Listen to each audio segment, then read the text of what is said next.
Alright, so why should you care about me teaching how to punch hard? That is, in this case, to punch a strong hook. Because watch, that's me in the bar right now. I'm gonna get better footage. I'm gonna ask the bartender if I can film in the bar. But I punch over 900 pounds per square inch. You'll see this next punch much harder.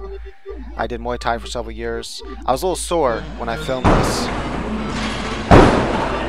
From working out, my muscles were kind of fatigued. But here we go. I'm gonna get 913 right now. And that's why you should let me teach you how to punch harder. Alright, let's get started. Alright, so I wanted to overview the points of the hooks. I didn't really go into too much detail.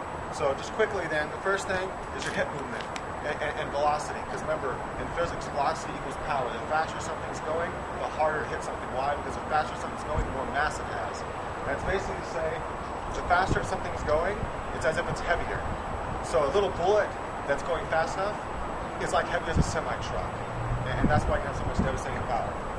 So the faster you can generate this punch and get it to its target, the harder it's going to hit. The other thing is distribution of weight. That's another way you can put mass behind something. That is, a big car or a car doesn't have as much mass as a big diesel truck.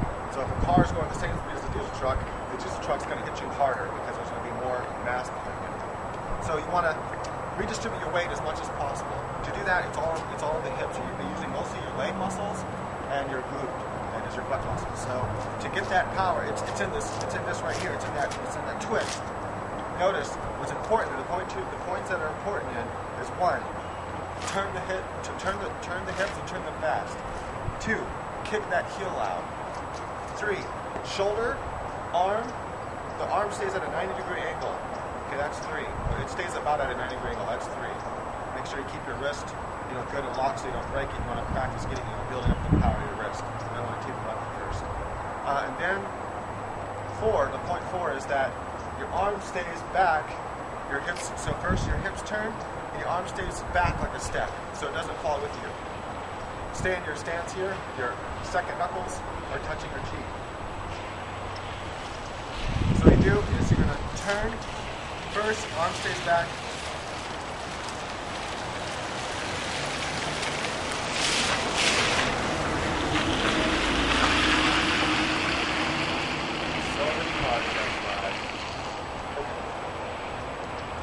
So, you twist, your heel goes out first, your arm stays in back. Then you follow through, and you use your shoulder muscle to bring your arm through. Your arm stays pretty much at 90-degree angle with the hook shot, and it comes like that. So you want to quickly, this movement, you want to practice this movement a lot too. So one thing to practice getting your power is to first practice this by itself. Practice really twisting and pushing, kicking that heel out. Make sure you kick that heel out. Boom. Just practice doing that as fast as you can, as fast as you can. Then stand by a bag and just practice this movement right here. So already be in your proper twist, and then just practice bring your arm back here and bring it here as fast as you can. Fast as you can, fast and hard as you can. Doing that will build this proper muscle up for doing that punch, and then practice the whole punch too, because that'll build up your power.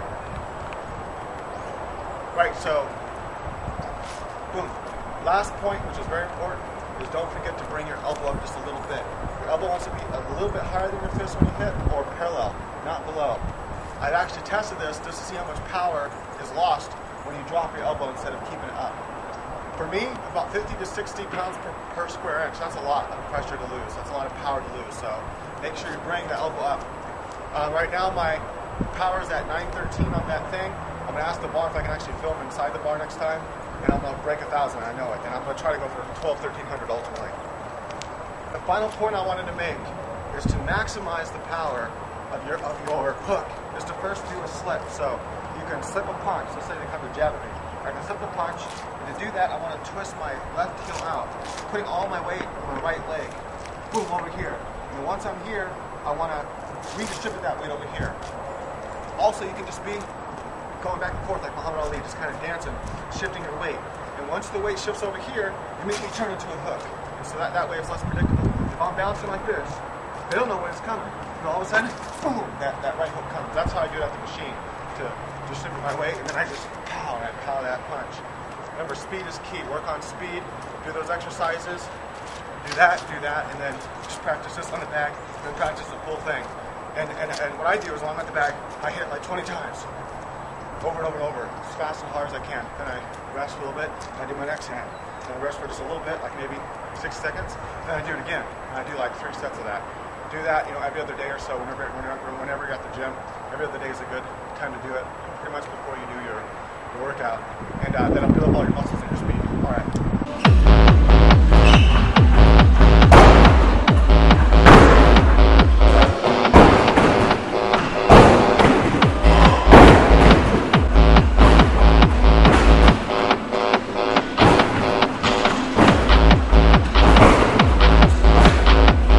Same things, every time I'll be like this. Guard your face.